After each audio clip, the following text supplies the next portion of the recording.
Maths में मेरे number आए थे 200 में से। तो फिर उनने उम्मीद छोड़ दी मेरे से कि नहीं हो सकता। तो मैथ्स से मेरे को दूर भागना था, तो मैंने ह्यूमैनिटीज़ ले ली। तो कहता है भैया मैं ना मुझे एक चीज़ समझ आ गई है, वो ये है कि मैं कितना ये जो सारा IIT वगैरह सब किताबी ज्ञान है, मेरे को रियल लाइफ में कोई पता ही नहीं करना क्या। लेकिन उसके साथ बहुत बड़ा फ्रॉड हो गया था। तो वो बंदा शौक की मतलब यार मेरे को तो इतना IT ये सब पता है, वो सब पता है, प्रैक्टिकल तो कुछ नहीं पता है। मेरे को तब स्ट्राइक किया कि बॉस ये है, ये जो बंदा ना ये अकेला नहीं है, ऐसे कितनी यूथ जो हमारे यही है। आयरनी है कि सब इंटरनेट इस्तेमाल करते हैं बट किसी को बेसिक डूज एंड डोंट्स नहीं पता। डैडी के फ्रेंड्स मेरे को कॉल करते थे कि बेटा मेरे ना फ़ोन की आवाज़ कम आ रही है, तो कैसे ठीक करूँ इसे। फिर मैं उनको बोलता था, मैंने कहा uncle software is different part, hardware is different part.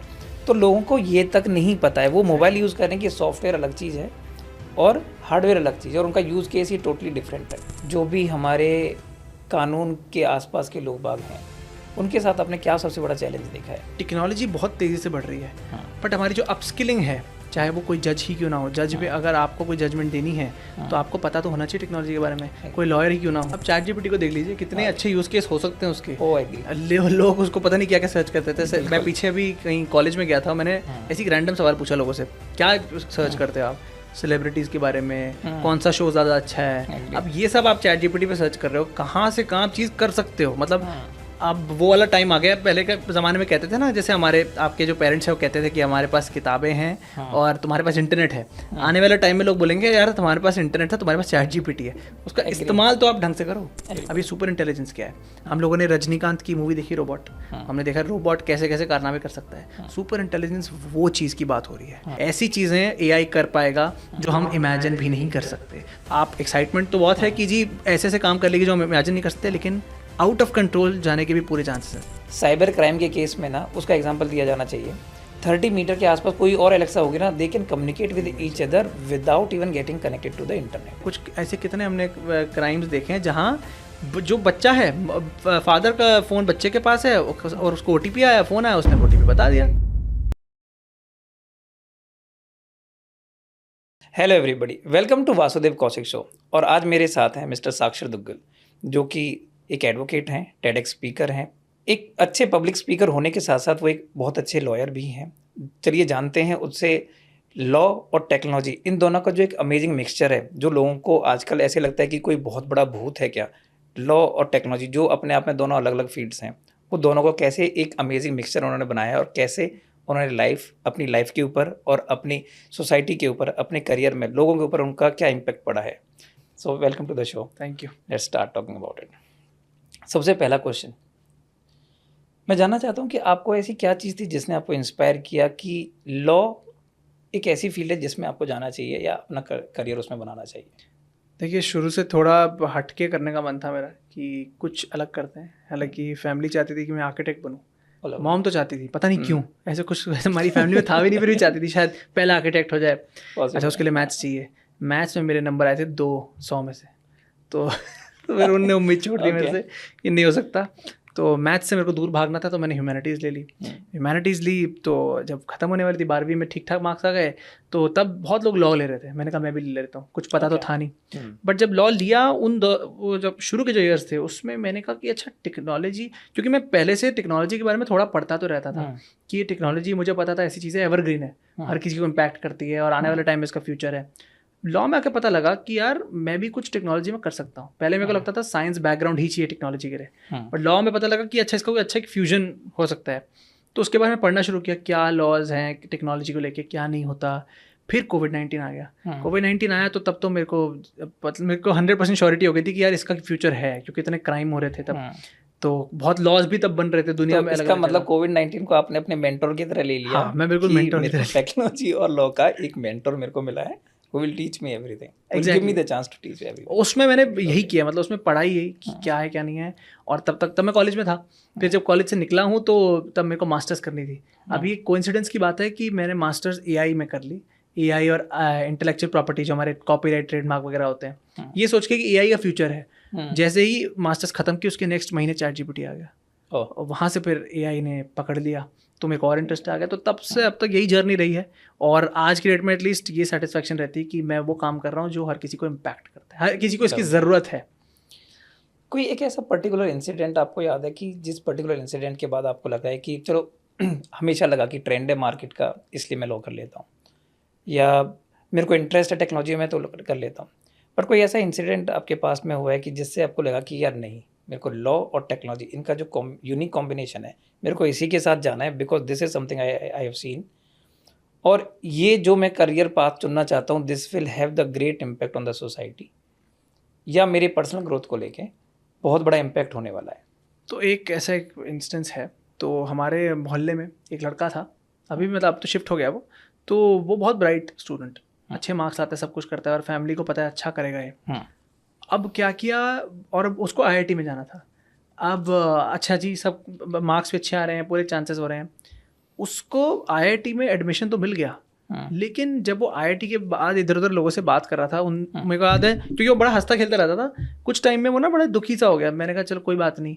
एक दिन मैं घर अपना आ रहा हूँ वापसी, अच्छा ये वो टाइम था जब मैं लॉ तो कर रहा था, बट मुझे समझ नहीं आ रहा था मतलब टेक्नोलॉजी और लॉ का क्या होगा। डाउट होता है ना आपको शुरू में कि यार कुछ काम करेगा नहीं करेगा।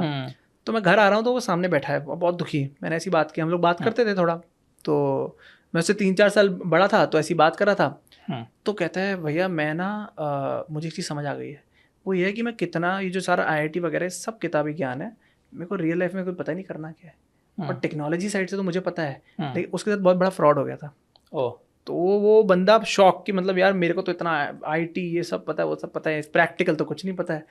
तो उसको देख के पता नहीं क्या, मतलब जब मैंने उसको देखा ना, कहता है कोई सोल्यूशन ही नहीं है, पता नहीं, वो एक मोमेंट होता है ना, मेरे को तब स्ट्राइक किया कि बॉस ये है, ये जो बंदा ना, ये अकेला नहीं है, ऐसे कितनी यूथ जो हमारे यही है। चलो ये तो ब्राइट स्टूडेंट है, कोई ब्राइट ना भी हो, आयरनी है कि सब इंटरनेट इस्तेमाल करते हैं, बट किसी को बेसिक डूज एंड डोंट्स नहीं पता।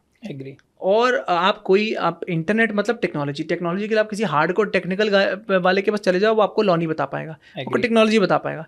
तो ऐसा कोई है नहीं जो टेक्नोलॉजी और लॉ का थोड़ा कॉम्बिनेशन सामने रखे। तो मैंने कहा ये तो मेरे पास है, इसको कर सकते हैं। और तीसरा, किस मीडियम से, तो स्पीकिंग, मेरे को स्पीकिंग का शुरू से शौक था, तो मैंने कहा स्पीकिंग ऐसा मीडियम है जिससे लोगों को एम्पावर और एजुकेट किया जा सकता है। इससे मेरे को इतना तो समझ में आता है कि बहुत बड़ा चैलेंज था टेक्नोलॉजिकली किसी पर्टिकुलर लॉ को लोगों को समझाना, और उसका क्या इम्पैक्ट होगा सोसाइटी पे। आपके हिसाब से सबसे बड़ा चैलेंज आपने पूरे टाइम में क्या देखा कि लॉ टेक्नोलॉजी दोनों को अगर कंबाइन कर रहा हूँ, इसकी एक यूनिक इन्फॉर्मेशन और नॉलेज मेरे को सोसाइटी को देनी है, तो सबसे बड़ा चैलेंज आपने क्या फेस किया इस पूरे सिनेरियो में? आई थिंक इग्नोरेंस मतलब कि लोग, फॉर्चुनेटली कोविड-19 के बाद तो लोगों को समझ आया कि इसके बारे में हमें जानना ज़रूरी है। फिर भी आज की डेट में बंदे का ही एक जिसे कहते हैं ना सोच होती है कि मैं आईटी से नहीं हूँ तो मुझे क्या फ़र्क पड़ता है। और जो लॉज भी हैं हमारे, अनफॉर्चुनेटली अब तो कोविड-19 के बाद बहुत एआई वगैरह लॉज आ रहे हैं, वरना उससे पहले तो कुछ ज़्यादा वैल्यू होती नहीं थी। तो अभी भी आज की डेट में कोई नॉर्मल, मैं कोई कॉलेज में जाता हूँ, कोई कॉर्पोरेट में जाता हूँ, किससे बात करता हूँ, कोई जैसे आप हैं, आप भी आईटी के बंदे हैं, तो आपको इसकी वैल्यू समझ आती है।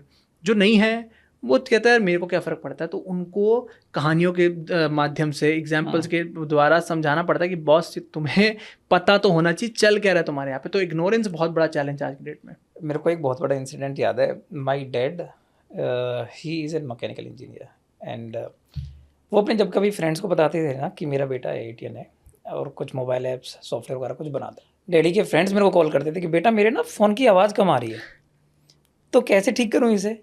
फिर मैं उनको बोलता था, मैंने कहा uncle software is different part, hardware is different part. तो लोगों को ये तक नहीं पता है, वो मोबाइल यूज़ कर रहे हैं कि सॉफ्टवेयर अलग चीज़ है और हार्डवेयर अलग चीज़ है, और उनका यूज़ केस ही टोटली डिफरेंट है।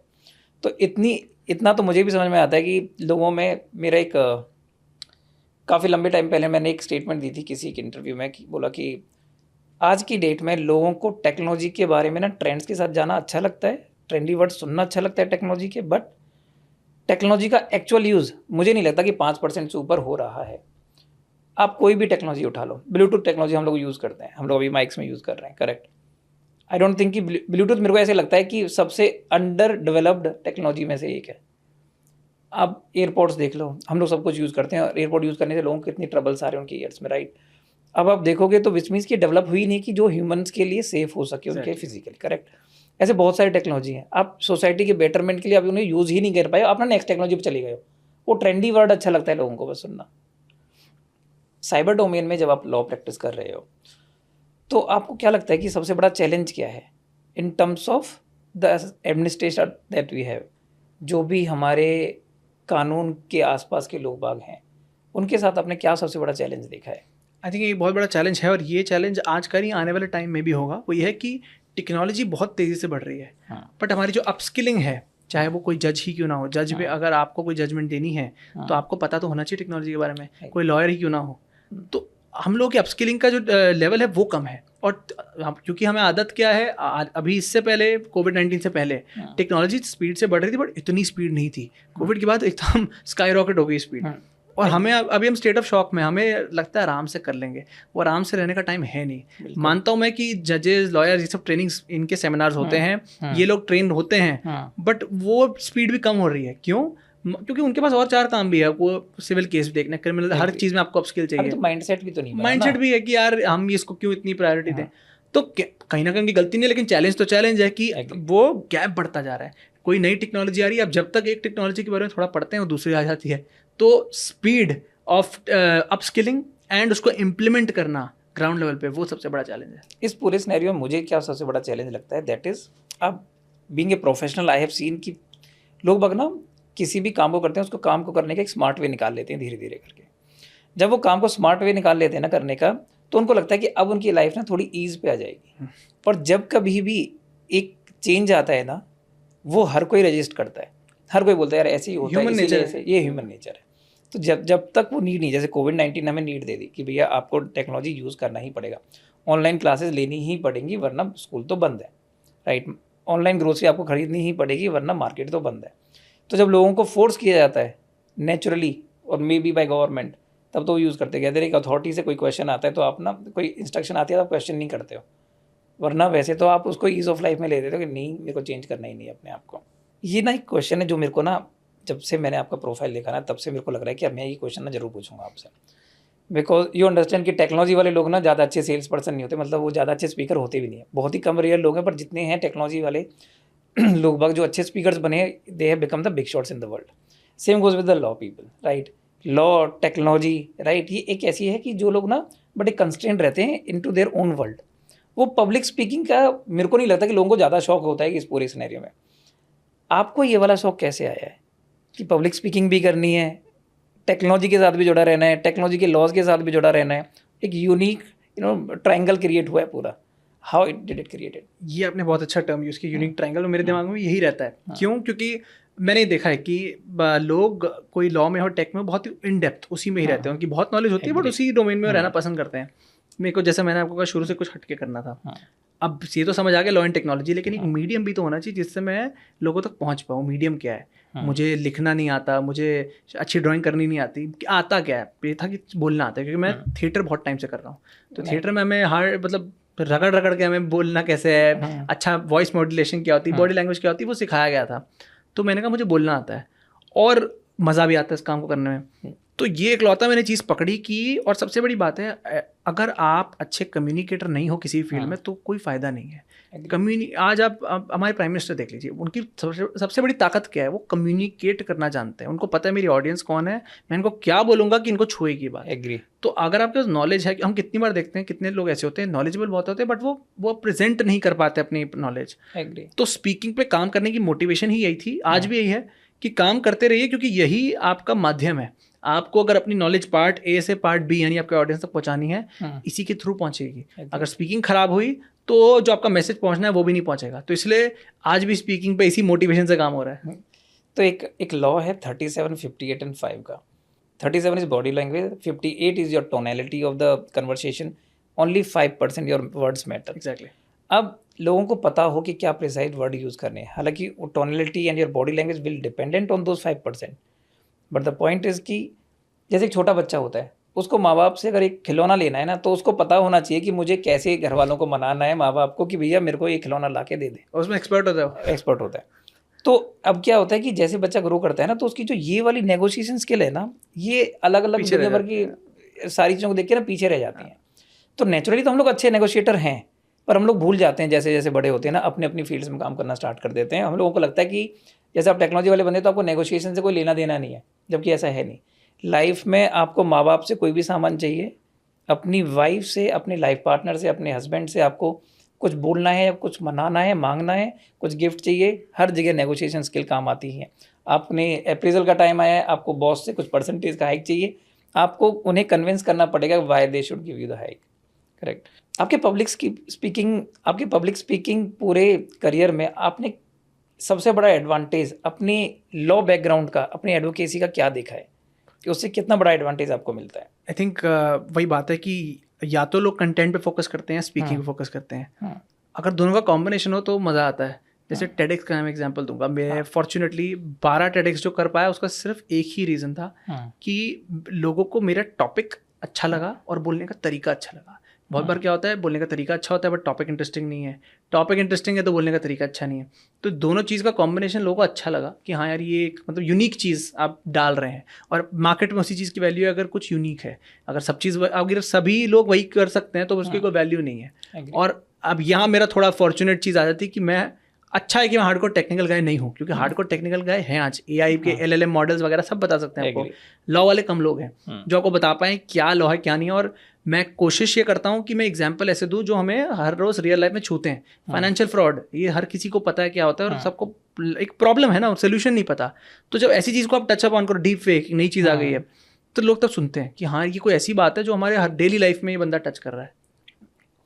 आपको क्या लगता है कि लोगों को जब कभी वो पब्लिक स्पीकिंग की बात करते हैं, स्टेज स्पीकिंग की बात करते हैं, तो कौन कौन सी चीज़ें ऐसी हैं जिनका उनको ध्यान रखना चाहिए? चाहे जैसे आपकी टेडेक्स टॉक्स हैं, क्या चैलेंजेस लोगों को लगता है कि मैं अगर टेडेक्स टॉक के लिए अपने आप को प्रिपेयर करता हूँ तो ये चैलेंजेस मेरे सामने आएंगे, और उन चैलेंजेस को मैं ओवरकम कैसे कर पाऊँगा? आई थिंक सबसे बड़ी चीज़ इसमें है वो है कि मेंटोरशिप। आपको पता होना चाहिए कि आप जा कहाँ रहे हैं। मतलब आप, क्योंकि बतेरी चीज़ें हैं, बहुत चीज़ें आप जो कर सकते हैं, लेकिन जिसे कहते हैं ना स्मार्ट 80-20 प्रिंसिपल हम सबने पढ़ा है कि आप वो काम करिए 20% ऐसा जो 80% चीज़ों पर इम्पैक्ट पड़े। मैंने कोचिंग भी इसी उससे स्टार्ट की थी कि लोगों को कम्युनिकेट करना आना चाहिए। लेकिन अगर मैं फिर भी फंडामेंटल्स की बात करूँ तो देखिए, आपका एम अगर जब तक ये है, जब तक आप सब कुछ ऑडियंस के लिए कर रहे हैं। बहुत बार क्या होता है, स्पीकर अपने में इतना वो होता है कि मैं ऐसे बोलूँगा, मैं ऐसे बोलूँगा। आप बोल किसके ले रहे हो? कोई फिल्म बनती है तो क्यों बनती है? क्योंकि ऑडियंस, अगर ऑडियंस को भागे तो फिल्म हिट है, अगर ऑडियंस को नहीं भाई तो फिल्म फ्लॉप है। आप भी फिल्म की तरह ही हो कि यार आपने ये देखना है कि मैं जो भी बोलूँगा क्या मेरी ऑडियंस से कनेक्ट हो रहा है। अगर आपकी सारी एक्टिविटीज़ ऑडियंस के इर्द गिर्द हो रही हैं तो कहीं ना कहीं आपको सक्सेस ज़रूर मिल जाएगी। लेकिन अगर आपकी उल्टी है कि मैं ऐसे बोलूँगा, बहुत बार ये होता है, हम देखा है स्पीकर कुछ बोलता है ऑडियंस को फ़र्क ही नहीं पड़ रहा होता, क्योंकि वहाँ फोकस स्पीकर को अपने आप पे है कि मैं ऐसे बोल रहा हूँ। आप वो करिए जो ऑडियंस चाहती है। उल्टा भी लटकना हो तो लटकिए, क्योंकि अगर आप वो करेंगे तो ऑडियंस से फिर आप, क्योंकि ऑडियंस किसी की सगी नहीं होती। अगर गंदा है तो आपके मुंह पे बोलेंगे, अच्छा है तो भी आपके मुंह पे बोलेंगे। How do you see the relationship between your advocacy, your public speaking, जहाँ लोगों को साइबर लॉज के बारे में आपको ये समझाना हो कि एक्चुअल में साइबर लॉज ये हैं, आज की डेट में क्या क्या बड़े साइबर क्राइम्स हो रहे हैं, और आपने अपनी पब्लिक स्पीकिंग और लॉ नॉलेज को कैसे अभी तक लिवरेज किया है इन सारे लॉज के बारे में लोगों को बताने में? देखिए, पहले तो कोर्ट में तो बहुत ही मदद करते हैं, क्योंकि कोर्ट में आपके पास टाइम बहुत कम होता है जज के पास अपना प्रेजेंट करने का मैटर। तो आप जितनी अच्छी तरीके से आप बोल सके, और वो जज के लिए भी थोड़ा अच्छा है, मतलब वो इतने आप लॉयर्स को सुबह से देख रहा है, कोई ऐसा लॉयर जो उसको अच्छी तरह प्रेजेंट करके बोल रहा है उसके लिए भी अच्छा लगता है उसको। पहली बात तो मदद मिलती है। दूसरा, कॉर्पोरेट्स के साथ जब बात करते हैं, हम जब कोई कोलैबोरेशन की मैं बात करता हूँ किसी के साथ, तो वहाँ पर भी as you said correctly negotiation skills बहुत काम आते हैं। आपको पता होना चाहिए कन्विंसिंग कि उस बंदे को मेरे से सुनना क्या है।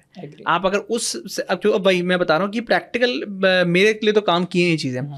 तीसरा, सेशंस हो गए या पॉडकास्ट ही ले लीजिए, आपको पता होना चाहिए ऑडियंस को सुनना क्या है और किस तरीके से सुनना है। बहुत बार वो कहते हैं ना, हम जो किसी को कोई तोहफा दे रहे होते हैं तो गिफ्ट का अंदर भी चीज़ अच्छी होनी चाहिए, लेकिन पैकिंग भी अच्छी होनी चाहिए, क्योंकि पैकिंग अच्छी ना हो तो बंदा गिफ्ट नहीं खोलेगा। तो जब आप बोल रहे होते हैं तो कंटेंट में तो दम होना ही चाहिए, लेकिन जिस तरीके से बोल रहे हैं वो हर एस्पेक्ट ऑफ लाइफ, जैसा आपने भी पीछे भी मेंशन किया, वो इम्पोर्टेंट तो है ही। एग्री। अभी तक के पूरे आपके करियर में आपने ऐसे क्या क्या बड़े इनिशिएटिव्स लिए हैं जहाँ पे आपने सोसाइटी को साइबर लॉज के बारे में कुछ अच्छी इन्फॉर्मेशन दी हो, चाहे वो पॉडकास्ट के थ्रू, चाहे वो आर्टिकल्स के थ्रू हो, पब्लिक स्पीकिंग के थ्रू हो, और सबसे बड़ा इम्पैक्ट आपने क्या देखा है कि एक पर्टिकुलर आर्टिकल या एक टॉक का सबसे ज़्यादा इम्पैक्ट इस चीज़ का हुआ है? देखिए कुछ दो इनिशिएटिव्स तो स्पेसिफिकली हैं। पहला है सेंटर अगेंस्ट साइबर बुलिंग। मैं जब 10वीं स्टैंडर्ड में था तो मुझे बोलने का शौक था। उस टाइम पता नहीं था क्या बोलना है। साइबर बुलिंग उस टाइम बहुत चल रही थी कि सोशल मीडिया प्लेटफॉर्म्स पे बुलिंग होती थी। तो ये हमने ऑर्गेनाइजेशन खोली स्टूडेंट्स के साथ मिलके कि कैसे स्टूडेंट्स को एजुकेट किया जाए। थोड़ा बड़ा हुआ अभी रिसेंटली हमने आर्टिफिशियल इंटेलिजेंस लॉ हब करके एक और ऑर्गेनाइजेशन खोली कि लॉ को बताया जाए, लोगों को बताया जाए कि एआई के हिसाब से क्या क्या नए नए लॉज हो रहे हैं, क्राइम्स क्या हो रहे हैं। और तीसरा जैसे आपने कहा टॉक्स, ये मैं जनरली करता भी हूँ। जैसे अगर मान लीजिए पॉडकास्ट 1 घंटे का, तो उसके छोटे शॉर्ट्स बना के आपने लिंक्डइन, इंस्टाग्राम इस सब पे डाल दिए। सबसे ज़्यादा इम्पैक्टफुल ये तब हुआ है जब मैं किसी से मिला नहीं हूँ और कोई स्टूडेंट है, कोई प्रोफेशनल है, उसने मुझे आके बोला है कि देखो मैंने आपकी ये वाली वीडियो देखी और मैंने इसको यूज़ किया और मेरे काम का आ रहा है। तो वो जो तृप्ति मिलती है ना आपको कि यार आप कर क्यों रहे हो सब, आप कर इसलिए रहे हो कि लोगों की लाइफ में इम्पैक्ट हो। तो वो जब इम्पैक्ट क्रिएट होता है तो आपको मोटिवेशन भी और मिलती है कि अब मैं और ऐसा कंटेंट बनाऊंगा सो दैट लोग की जो प्रॉब्लम है वो सॉल्व हो सके। मेरे जो दादू थे, अनफॉर्चुनेटली 1-1.5 साल पहले वो हमें छोड़ के स्वर्ग सिधार गए थे। दादू ने हमेशा मेरे को एक लाइन बोली है कि अगर अपनी पूरी लाइफ में आपने एक और लाइफ बना दी, I am not talking about कि अपने बेबीज़ वगैरह हो गए, बट एक और लाइफ बना दी, मतलब जहाँ एक इंसान अपनी लाइफ से हार चुका था, सम और द अदर वे, एम्पावर और आपने उसको ऐसा एम्पावर किया कि वो एक पूरी लाइफ को एक नए नज़रिए से देखता है, तब आपकी ज़िंदगी जीने का जो एक्चुअल मकसद है ना वो पूरा होता है। और ये हमेशा मैंने अपने दिमाग में रखा है, whatever help we can do for the society. और जो मैं हमेशा बोलता हूँ कि टेक्नोलॉजी अभी इतनी अंडर यूज्ड है, हर छोटी चीज़ टेक्नोलॉजी की, चाहे वो लाइट्स भी हों, इतनी ज़्यादा अंडर यूज्ड है, आँखों को लगती हैं, आँखों के ऊपर इनका क्या इम्पैक्ट है। जैसे कंप्यूटर्स की स्क्रीन्स हैं, कंप्यूटर तो बनाया है, सबके लिए यूज़ है, बट अगर आप वो बिना ग्लासेस के यूज़ करने स्टार्ट करते हो, एंटी ग्लेयर ग्लासेस के बिना यूज़ करना स्टार्ट करते हो, तो आपकी आंखों में कहीं ना कहीं उसका नेगेटिव इम्पैक्ट आना स्टार्ट हो जाता है। हर छोटी चीज़ ना अभी तक बहुत ही ज़्यादा अंडर डेवलप्ड मेरे को लगती है। उसके बहुत सारे बेटर वर्जन्स हो सकते हैं जो कि सोसाइटी पर्सनली, प्रोफेशनली और सोसाइटी के बेस पे ना हम लोग उन्हें और इवॉल्व कर सकते हैं। अब ChatGPT को देख लीजिए, कितने अच्छे यूज केस हो सकते हैं उसके। ओ एग्री। लोग उसको पता नहीं क्या क्या सर्च करते थे। मैं पीछे अभी कहीं कॉलेज में गया था, मैंने ऐसी रैंडम सवाल पूछा लोगों से, क्या सर्च करते हो आप, और बड़े मतलब वो भी सच ही बोल रहे थे, सेलिब्रिटीज के बारे में, कौन सा शो ज़्यादा अच्छा है। अब ये सब आप ChatGPT पे सर्च कर रहे हो, कहाँ से कहाँ चीज़ कर सकते हो। मतलब अब वो वाला टाइम आ गया। पहले के ज़माने में कहते थे ना, जैसे हमारे आपके जो पेरेंट्स हैं वो कहते थे कि हमारे पास किताबें हैं और तुम्हारे पास इंटरनेट है। आने वाले टाइम में लोग बोलेंगे यार तुम्हारे पास इंटरनेट है, तुम्हारे पास ChatGPT है, उसका इस्तेमाल तो आप ढंग से करो। एग्री। ChatGPT का आपने नाम लिया। ChatGPT मुझे लगता है कि आर्टिफिशियल इंटेलिजेंस केस का बहुत ही छोटा यूज़ केस है लोगों को, पर क्योंकि आज की डेट में आर्टिफिशियल इंटेलिजेंस समझ में ही आता है कि ChatGPT आर्टिफिशियल इंटेलिजेंस है, जैसे इंटरनेट गूगल है, वो वाला हिसाब गूगल है। हाँ बिल्कुल। तो आपको क्या लगता है कि क्या क्या पर्टिकुलर टाइप की जो टेक्नोलॉजीज हैं, ChatGPT एक यूज़ केस हो गया, ऐसे क्या क्या और लेटेस्ट इनोवेशंस हैं आर्टिफिशियल इंटेलिजेंस की दुनिया में जो आपको लगता है जिनका इम्पैक्ट बहुत बड़ा है सोसाइटी के ऊपर, प्रोफेशनल्स के ऊपर, एज ए फैमिली पर्सन और एज ए स्टूडेंट, क्या बड़ा इम्पैक्ट हो सकता है? और वो क्या क्या ऐसे टूल्स हैं जो आपको लगता है कि बहुत ही अच्छे हैं या बहुत ही ख़राब भी हो सकते हैं पर उनका इम्पैक्ट बहुत बड़ा है सोसाइटी के ऊपर? देखिए ChatGPT जैसे हम बात कर रहे हैं, जनरेटिव AI जो टेक्नोलॉजी है उसके बेस पर बना है ChatGPT, और उसके बेस पे और भी चीज़ें हैं। लेकिन जो जनरेटिव AI टेक्नोलॉजी जो है वो मुझे बड़ी इंटरेस्टिंग लगती है, क्योंकि वो उसकी यूज़ केस हर जगह है, हर जगह। मतलब आपकी पर्सनल लाइफ में भी है। आप पर्सनल लाइफ, स्टूडेंट से लेके वर्किंग प्रोफेशनल तक जनरेटिव AI आप यूज़ कर रहे हैं। और आज की डेट में तो हर वेबसाइट में अब ये लोग चैटबॉट भी लगाने शुरू कर चुके हैं। तो वो तो हर जगह ही है, उसका इम्पैक्ट हर जगह। लेकिन एक टेक्नोलॉजी ऐसी है जिसका बहुत कम लोग मेंशन करते हैं, वो अभी नहीं है। बट तो मैं आपको उसका रेफरेंस देता हूँ, OpenAI जो ChatGPT, जिस कंपनी ने ChatGPT को बनाया है, उन्होंने पिछले साल एक स्टेटमेंट दे दी थी कि 2027 तक यानी 2027 तक हम अपना सुपर इंटेलिजेंस प्रोजेक्ट खत्म कर देंगे। अभी सुपर इंटेलिजेंस क्या है? हम लोगों ने रजनीकांत की मूवी देखी रोबोट, हमने देखा रोबोट कैसे कैसे कारनामे कर सकता है। सुपर इंटेलिजेंस वो चीज़ की बात हो रही है। अगर बेसिक डेफिनेशन से जाना चाहूँ, आर्टिफिशियल इंटेलिजेंस का नेक्स्ट लेवल सुपर इंटेलिजेंस है। ऐसी चीज़ें AI कर पाएगा जो हम इमेजिन भी नहीं कर सकते। तो जो लिटरल आपको दिमाग में रोबोट्स वो सब चीज़ें आती है दिमाग में, वो सुपर इंटेलिजेंस है। तो इसके लिए मैं बहुत एक्साइटेड हूँ। और इसके ग्राउंड लेवल पे आज की डेट में चाइना, रशिया, US, ये 3 जगह हैं। इनके यहाँ पे एक फेयर लगता है, AI फेयर, एक जहाँ पर ये अलग अलग कंपनीज अपने मॉडल्स लाती हैं। मैं सबको ही बोलूँगा कि आप यूट्यूब पे जाके बस लिखिए चाइना रोबोटिक्स फेयर या फिर यूएस रोबोटिक्स फेयर, आप हैरान हो जाएंगे जिस रियलिस्टिक जो रोबोट्स ये लोग क्रिएट कर रहे हैं उसमें जनरेटिव एआई को इंटीग्रेट करके जो चीज़ें वो कर रहा है अनमैचनेबल है। तो ये टेक्नोलॉजी, और उन्होंने कहा ओपन एआई ने कहा 2027, मैं कहता हूँ 2 साल और ले लीजिए। आप इलन मस्क से बात करते हैं, इलन मस्क खुद कहता है कि 2030 में आप हैरान मत होइए, उससे पहले ही super intelligence technology ground level पे आनी शुरू हो जाए। बिल्कुल। तो ये ऐसी टेक्नोलॉजी जो आपकी इमेजिनेशन के ऊपर कुछ काम कर सकती है, ये दोधारी तलवार है। आप एक्साइटमेंट तो बहुत है कि जी ऐसे ऐसे काम कर लेगी जो हम इमेजिन नहीं कर सकते, लेकिन आउट ऑफ कंट्रोल जाने के भी पूरे चांसेस हैं इसके। मैं हमेशा बोलता हूँ एक लाइन टेक्नोलॉजी के लिए, so technology is beautiful cards. अब जब आप ये बात करते हो ना, जैसे ओपन एआई का ये वाला एग्जांपल है, सो ओपन एआई का जैसे प्रोजेक्ट क्यू स्टार है, जो लोगों को पता ही नहीं क्या चल रहा है उस केस में, उन लोगों ने कोई इन्फॉर्मेशन पब्लिक करी भी नहीं है, बट जितने लोगों ने उनकी कोर टीम में काम करने वाले थे और जिन्होंने वहाँ से लीव किया है, वो सब बोलते हैं कि प्रोजेक्ट क्यू स्टार ऐसा एक प्रोजेक्ट है जो 2027 के आसपास तक जब तक ख़त्म होगा तो हम लोग आर्टिफिशियल इंटेलिजेंस का वो यूज़ केसेंगे देखेंगे जो हम आज की डेट में सोच रहे हैं उससे 100x होगा उसका, सोच भी नहीं सकते ना। बिल्कुल। और देखो, एक तो आर्टिफिशियल इंटेलिजेंस ने एक ऐसा टर्म आ गया है जिसका ना लोगों ने अब से 5-6 साल पहले तो वर्ड ही नहीं सुना था, ठीक है, कोर टेक्निकल लोगों को छोड़ के किसी ने सुना ही नहीं था। और जब लोगों को ये समझ में आया तो अभी ना लोगों का माइंडसेट ये बना ही नहीं कि इसको प्रिडिक्ट कैसे किया जाए। अभी बड़े हम लोगों को लगता है कि हमने ना कुछ बहुत ही ज़्यादा प्रेडिक्ट कर लिया इसके बारे में, और वो आर्टिफिशियल इंटेलिजेंस के लिए बहुत ही छोटा चीज़ होती है। 0.1% भी अभी कुछ नहीं किया है। बिल्कुल।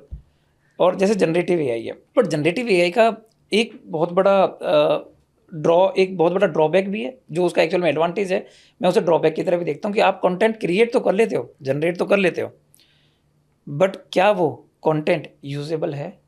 क्या वो कंटेंट आपके आज की डेट के लॉ के हिसाब से है, रूल्स एंड रेगुलेशंस को फॉलो कर रहा है? इस बात के लिए तो जो उनको बनाने वाली कंपनी ChatGPT वो भी गारंटी नहीं देता। और सबसे इसके एक बड़ा फेमस केस है हमारे लीगल फ्रेटर्निटी में। तो 1 साल पहले जब ChatGPT नया आया था, 1-1.5 साल पहले, तो यूएस के 2 लॉयर्स, उन लोगों की अगले दिन हियरिंग थी। अब उन लोगों के पास टाइम नहीं था, तो उन्होंने ChatGPT पे लिखा जी ये मैटर है, हमें 20 केस लॉस दे दो। ChatGPT ने दे दिए। वो 20 केस लॉस उन्होंने एज इट इज अपने फाइल में डाल दिया और मैटर सबमिट कर दिया। अब कोर्ट के पास अगले दिन जब गए तो जज हैरान, उसने कहा ये तो मतलब मैं इतने साल से जज हूँ, मेरे तो इतने केस नहीं देखे, 1, 2, 3, पता लगा 20 के 20 केस जो थे कभी एग्जिस्ट ही नहीं करते हैं। हम इसको जनरेटिव एआई के टर्म में हम बोलते हैं हेलुसिनेशन। हेलुसिनेशन मतलब ऐसी चीज़ें बनाना जो एग्जिस्ट नहीं करती हैं। हेलुसिनेशन का मतलब ये होता है ना, आप ऐसी चीज़ें देख रहे हो जो एग्जिस्ट नहीं कर रही है, भ्रम है। तो एआई के पास बड़ी के सुपर पावर है, वो कन्विंस बहुत अच्छी तरीके से करता है, लेकिन ज़रूरी नहीं है जो वो आपको दे रहा है वो कंटेंट सच है या झूठा है, ये वेरीफाई करना आपकी जिम्मेदारी है, क्योंकि इतना भी एडवांस नहीं हुआ कि बिल्कुल सब कुछ वो सच दे दे। और इस केस में हुआ क्या कि उन लॉयर्स का लाइसेंस छिन गया। तो ये बहुत बड़ा, हम सबके लीगल फ्रेटर्निटी में तो खासकर बहुत बड़ा हुआ था कि यार ऐसे ही अंधा बिलीव आप नहीं कर सकते उस पर। टेक्नोलॉजी जैसे आर्टिफिशियल इंटेलिजेंस अभी आई है, लोगों को लगता है कि आर्टिफिशियल इंटेलिजेंस एक्चुअल में एआई है क्या? एआई किसी भी कंप्यूटर को, किसी भी सिस्टम को ना स्मार्टली वर्क कैसे करते हैं उसी को एआई बोला जाता है। तो अगर आप देखोगे एआई एक्चुअल में था पहले से, आप डेटा मैनिपुलेट पहले भी करते थे। मार्केटिंग के लिए आपके पास बहुत सारा डेटा सेट मिलता था, आप उसको मैनिपुलेट करके इनसाइट्स निकालते थे। आज की डेट में वो प्रोग्राम कर रहे हैं तो उसको एआई बोला जा रहा है। मैं तो एलेक्सा का एग्जांपल देता हूँ, एलेक्सा भी तो एआई है। बिल्कुल एग्री। एलेक्सा का तो एक बहुत बड़ा यूज़ केस है जो कि मुझे ऐसे लगता है कि साइबर क्राइम के केस में ना उसका एग्जाम्पल दिया जाना चाहिए। So there was a report जो एलेक्सा के बारे में आई कि एलेक्सा अपने आसपास के कुछ तकरीबन 30 मीटर के आसपास कोई और एलेक्सा होगी ना, they can communicate with each other without even getting connected to the internet. अब आपका पर्सनल डेटा जो उसमें होता है, आप जो कुछ अपनी पर्सनल प्रेफरेंसेज उसमें देते हो, ये आपका इंटरनेट से कनेक्टेड नहीं है, वो वाला कनेक्टेड नहीं है, बट वो जिस किसी और एलेक्सा से कनेक्टेड है वो इंटरनेट के साथ कनेक्टेड है, विच मीन्स आपकी नॉलेज के बिना आपका डेटा कहीं ना कहीं तो इंटरनेट पे चला गया। आप ये इंटरनेट पे जो डेटा, जब कभी किसी का पर्सनल डेटा हो, प्रोफेशनल डेटा हो, उसके लिए अभी तक इंडियन गवर्नमेंट ने क्या क्या लॉज बनाए हैं जिसकी प्राइवेसी प्रोटेक्शंस के लिए, और आप क्या देखते हैं कि उसमें क्या और बड़ा अमेंडमेंट होना चाहिए जो कि लोगों के लिए हेल्पफुल होगा और उन्हें साइबर क्राइम से बचने में हेल्प करेगा?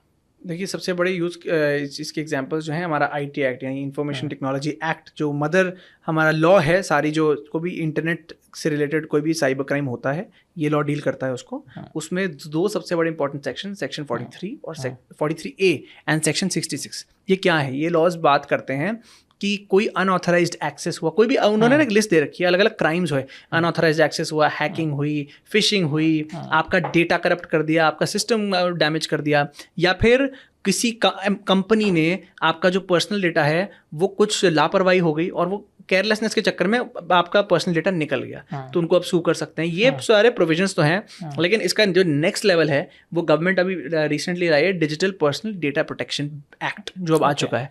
ये आया ही इसलिए, इसका बहुत सिंपल लॉजिक है। आज सबसे पॉपुलस कंट्री हमारी है, इंडिया में सबसे ज़्यादा पॉपुलेशन है, सबसे ज़्यादा यूथ भी यहीं पर है। आप अगले 10 से 15 साल हम कह रहे हैं इंडिया के हैं, इंडिया ग्रो करेगी इसमें, दुनिया भर के बिजनेस इंडिया पे इन्वेस्ट भी कर रहे हैं इस चक्कर में।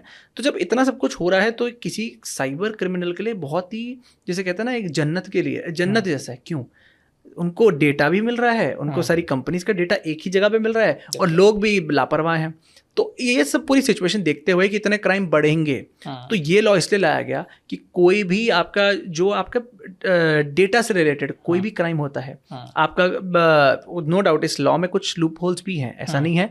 अब कोई भी लॉ पहली बार आता है वो उसका फर्स्ट ड्राफ्ट है, कुछ ना कुछ अमेंडमेंट्स होती हैं, लेकिन बहुत अच्छा एक इनिशिएटिव है कि एक स्टेटमेंट देने के लिए कि बॉस, लोगों को बताने के लिए कि आपका जो डेटा है वो बहुत इंपॉर्टेंस का है। क्योंकि देखिए ये सेम एक्टिविटी हुई थी यूरोप में, जब वहाँ का लॉ आया था डेटा प्रोटेक्शन को लेकर, जिसको हम GDPR कहते हैं, जनरल डेटा प्रोटेक्शन रेगुलेशन।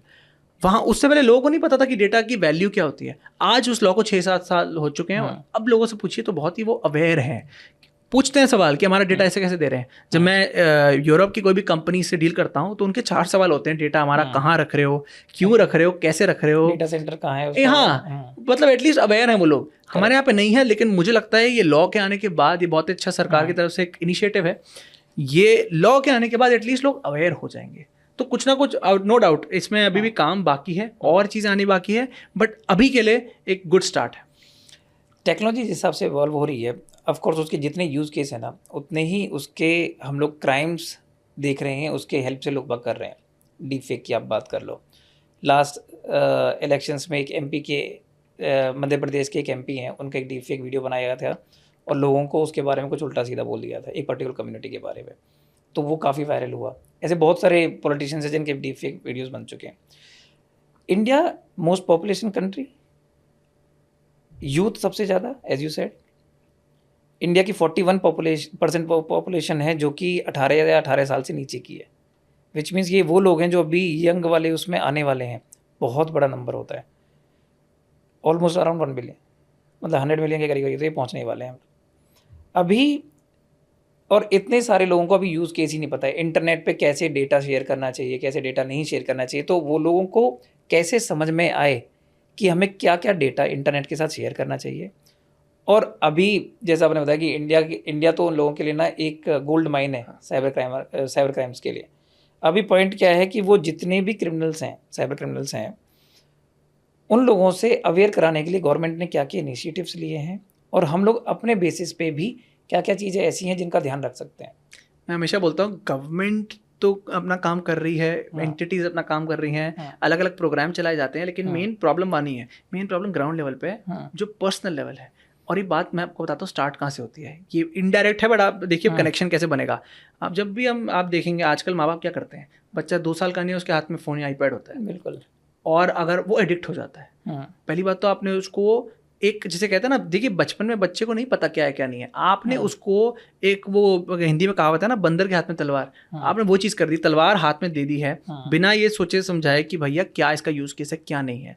तो जो हम आज बात करते हैं, जैसे हम साइबर हाइजीन बोलते हैं, पता होना चाहिए क्या डूज एंड डोंट्स हैं इंटरनेट पर करने के, बेसिक डूज एंड डोंट्स। उसके पहले फंडामेंटल हिल जाते हैं बच्चे के, क्योंकि आपने तो उसको कुछ चीज़ें पहले थमा दी है। वो जब तक इसकी समझ बनाएगा कि इसमें क्या सही है क्या गलत है, तब तक बहुत डिले हो जाएगा, पहला। दूसरा, अगर किसी बच्चे को, चलिए 12, 13, 14, 15 साल का है, मैं मानता हूँ कुछ स्कूल में कभी होमवर्क है, कुछ है, व्हाट्सएप पे आना पड़ता है, मान लीजिए, आप एजुकेट करिए उसको कि यार क्या सही है क्या गलत है। कोई बच्चा, आप माँ बाप क्या करते हैं, वो ना छोटी सी बात पे एजुकेट कर देंगे, कोई ऐसी 18+ चीज़ों मत दबाना। अरे भैया, कोई फिशिंग लिंक भी होता है, कोई OTP होता है, कुछ ऐसे कितने हमने क्राइम्स देखे हैं जहाँ जो बच्चा है, फादर का फ़ोन बच्चे के पास है और उसको OTP आया, फ़ोन आया, उसने OTP बता दिया। एक बहुत बड़ा एग्जांपल बताता हूँ, मेरे एक नॉन है, ही इज़ इनटू IT। वो एक अच्छी कंपनी में, एक अच्छी MNC कंपनी में टेक प्रोजेक्ट मैनेजर है। उनके बेटे ने ऐसे ही कुछ लिंक क्लिक किया जहाँ पे उनके क्रेडिट कार्ड की इन्फॉर्मेशन पड़ गया। बच्चा is in 5th-6th class only, पर उसको पता है क्रेडिट कार्ड क्या होता है, ठीक है। पापा का क्रेडिट कार्ड देखा, उसकी इन्फॉर्मेशन उसमें फिल दी and he made some payment, और वो पेमेंट होगी रिकरिंग पेमेंट मंथली बेसिस पे। छोटा पेमेंट था तो पता नहीं चला, और वो हर महीने पेमेंट उससे होती थी। और 2 साल हो गए, 2 साल के बाद उनको रियलाइज़ हुआ कि यार एक पेमेंट ही कहाँ से कटती है। पता चला कि बच्चे ने ना गलती से कलेक्ट कर दिया था, और वो पेमेंट आज तक दे रहे हैं। ये बहुत चीज़ें होती हैं। और अगेन साइबर हाइजीन तो मैं हमेशा से बोलता हूँ कि हमारे स्कूल एंड कॉलेजेस का एक बहुत इंटीग्रल पार्ट होना चाहिए। इससे पहले क्या होता था, थोड़ी वर्कशॉप हो जाती थी, कोई सेशन ले लेता था, बट वो इनफ नहीं है। आप दिन में जिस चीज़ को आप अपने माँ बाप, आज की डेट में अपने माँ बाप और अपने दोस्त से ज़्यादा टाइम आप इंटरनेट पर स्पेंड करते हो, तो अगर इतना टाइम इस पर स्पेंड कर रहे हो, आपको यही नहीं पता उसके नेगेटिव साइड क्या हो सकते हैं, तो कहाँ जा रहे हैं हम। और 41% जो आपने नंबर बोला है, ये अभी क्लूलेस है, ना कोई गाइड करने वाला है। और साइबर क्रिमिनल जिस चीज़ का फ़ायदा उठाएंगे, आज भी उठा रहे हैं और आगे भी उठाएंगे, कि जो आने वाली जनरेशन है वो तो क्लूलेस है, तो और फ़ायदा उठाया जाए। बिल्कुल। साइबर क्राइम के केस में आपको ऐसा लगता है क्या जितनी भी टेक कंपनीज हैं इंडिया में, क्या ये उनकी रेस्पॉन्सिबिलिटीज़ नहीं बनती है कि अगर हम लोगों ने इंडिया के रिसोर्सेज का, इंडियन एनवायरनमेंट का, इंडियन पॉपुलेशन का या टैक्सेस का भी डायरेक्टली इनडायरेक्टली बेनिफिट लिया है अपने पर्सनल या बिजनेस ग्रोथ के लिए, तो क्या उन लोगों को आगे नहीं आना चाहिए ये साइबर क्राइम या टेक्नोलॉजी लेवल पे अवेयरनेस देने के लिए टू द सोसाइटी? ये बड़ा अच्छा क्वेश्चन है आपका, क्योंकि आपने इसको कहीं ना कहीं बिल्कुल एक सोशल रिस्पॉन्सिबिलिटी से कनेक्ट किया है रिस्पॉन्सिबिलिटी नो डाउट, लेकिन मैं कहूँगा अगेन ये ताली एक हाथ से नहीं बचती, दोनों हाथ से बचती है। आप basic cheese terms and conditions her company के पास होती है। क्या हम कभी टर्म्स एंड कंडीशंस पढ़ते हैं? हम नहीं पढ़ते। हमें लगता है यार टाइम वेस्ट है, इसको छोड़। अरे भैया, वो आपकी जिम्मेदारी है, नागरिक। अगर आप कुछ चीज़ इस्तेमाल कर रहे हो, आप ये नहीं जा सकते, पीछे नहीं भाग सकते कि मैंने टर्म्स एंड कंडीशंस नहीं पढ़ी। उसमें कितनी चीज़ें लिखी होती हैं कि ये हो सकता है, वो हो सकता है, ये है, वो है, आपका पर्सनल डेटा इस चीज़ के लिए इस्तेमाल हो सकता है, क्या आप कंसेंट देते हैं? हम उसको कभी नहीं पढ़ते, पहला। दूसरा, कंपनीज जो है, नो डाउट एक कैपेसिटी बिल्डिंग प्रोग्राम्स होने चाहिए जहां पर कंपनीज एजुकेट कर रही हैं। आजकल तो वेबिनार का ज़माना हो चुका है, कुछ कंपनीज तो ऐसा किया भी है कि वो वेबिनार्स करती हैं, सो दैट जनता अवेयर हो सके कि ये हो क्या रहा है, क्या कर सकते हैं, क्या नहीं कर सकते। बट अगेन माइंडसेट इशू आता है, बच्चे नहीं देखते, बच्चे के प्रोफेशनल्स भी नहीं देखते कि मैं IT का बंदा नहीं हूँ, मैं क्यों देखूँ। ये एक बहुत ही कॉमन स्टेटमेंट है। बट आप ये जान लीजिए, देखिए, अगर आप फ़ोन ना इस्तेमाल करें, लैपटॉप ना इस्तेमाल करें, तो ये स्टेटमेंट बनती है। बट आप ये सब, वो तो चित भी मेरी पट भी मेरी नहीं होता ना, कि आप सब इस्तेमाल भी करेंगे और सोचेंगे जी मैं तो इसके बारे में ना भी जानूं। अगर ड्राइविंग कर रहे हो तो ये तो पता होना चाहिए ना भाई, रेड लाइट क्या होती है, ये सिग्नल क्या होता है। अगर नहीं पता लगेगा तो चलान कटता है। यहाँ पर चलान आपके साइबर क्राइम के फॉर्म में कटता है। बिल्कुल। आपको क्या लगता है कि एक पर्सन की ऐसी क्या क्या इन्फॉर्मेशन हैं? जैसे हमारे पास ना कुछ सेंसिटिव इन्फॉर्मेशन होती है, जैसे हमारे बैंक अकाउंट की डिटेल्स हैं, हमारे पब्लिक इन्फॉर्मेशन, जैसे मेरा फेस है, राइट, कोई पब्लिक इन्फॉर्मेशन है। ऐसी कौन कौन सी पब्लिक इन्फॉर्मेशन और वेरी पर्सनल इन्फॉर्मेशन जो हम लोगों को इंटरनेट पे देनी चाहिए, कुछ कंडीशन के साथ देनी चाहिए, कुछ ऐसी इन्फॉर्मेशन जो हमें बिल्कुल भी इंटरनेट पे नहीं डालनी चाहिए? देखिए, सबसे पहली चीज़, इंटरनेट पे ट्रस्ट तो किसी पे भी मत करिए। हम जो बिना सोचे समझे अलग अलग वेबसाइट्स पे अपने ईमेल आईडी डाल देते हैं, जो आज बहुत कॉमन प्रैक्टिस हो गई है। अपना ईमेल आईडी के पासवर्ड्स वेबसाइट्स पे सेव कर देते हैं, जो हमें लगता है ठीक है, नॉर्मल है। आप देखिए, चाहे वो वेबसाइट कितनी भी ट्रस्टेड क्यों ना हो, बट आपको ये नहीं पता कि कौन सा साइबर क्रिमिनल उस पर कब अटैक कर दे, उसकी कोई गारंटी नहीं दे सकता है। तो ट्रस्ट तो किसी पे मत करिए, पहला। दूसरा, अपना देखिए, डेटा अलग अलग टाइप का होता है। पहला होता है नॉर्मल, जो आपका डेटा है, आपका नेम, आपकी ईमेल आईडी, एड्रेस। एक होता है इससे ऊपर सेंसिटिव पर्सनल डेटा, जो आपके मेडिकल रिकॉर्ड्स होते हैं, बैंकिंग रिकॉर्ड्स होते हैं, और मैं कहता हूँ इससे भी ऊपर एक आता है, वो आपके है बायोमेट्रिक्स, जो आपके आधार के साथ अटैच्ड है। और हम आधार को लड्डू की तरह पूरे हर जगह बांटते रहते हैं, जहाँ कहीं भी जाते हैं हर कोई आधार कार्ड मैंडेटरी बोलता है। वो आपका राशन कार्ड बन चुका है। किसी ने नहीं बोला राशन कार्ड की तरह इस्तेमाल करिए, बट आपने उसको राशन कार्ड बना दिया। क्यों? कन्वीनियंस है। हम छोटी पिक्चर देखते हैं कि यार आधार दे दो तो हो जाएगा। बड़ी पिक्चर देखिए कि आधार किसी के पास आ गया, आपके बायोमेट्रिक्स पूरी लाइफ के लिए गए, और वो कभी भी आपको कैसे भी मैनिपुलेट कर सकता है। प्लस आधार के साथ कितनी सारी चीजें जुड़ी हुई हैं। तो ये जब इतनी सारी डेटा आपको पता है, देखिए, पहली लेवल जो है नाम, एड्रेस, पे मानता हूँ कहीं कहीं जगह देना पड़ता है, ठीक है, बट इससे ऊपर मत पड़िए, पहला। दूसरा, जहां तक हो सके ये भी मत दीजिए ऐसी, और ऐसा नहीं है, कई जगह ऐसी होती है जहाँ जरूरी नहीं आप अपना डेटा दे रहे हैं। आप रेस्टोरेंट्स में जा रहे हैं, वहाँ कोई आपसे फ़ोन नंबर मांगता है, आप जरूरी थोड़ी आप फ़ोन नंबर देंगे। मैं भी नहीं देता हूँ। मैं एक हफ्ता पहले मैं एक रेस्टोरेंट में गया था, तो वहाँ पर मैंने अपना बर्गर ऑर्डर किया, और उन्होंने कहा जी आप अपना नंबर दीजिए। मैंने कहा मैं नहीं दूंगा। उन्होंने कहा दीजिए, हमारी पॉलिसी है। मैंने कहा कहाँ लिखा है? अब उनको नहीं पता, वो रटी रटाई सेल्स पिच होती है। तो चुप होकर ने कहा चलिए कोई नहीं।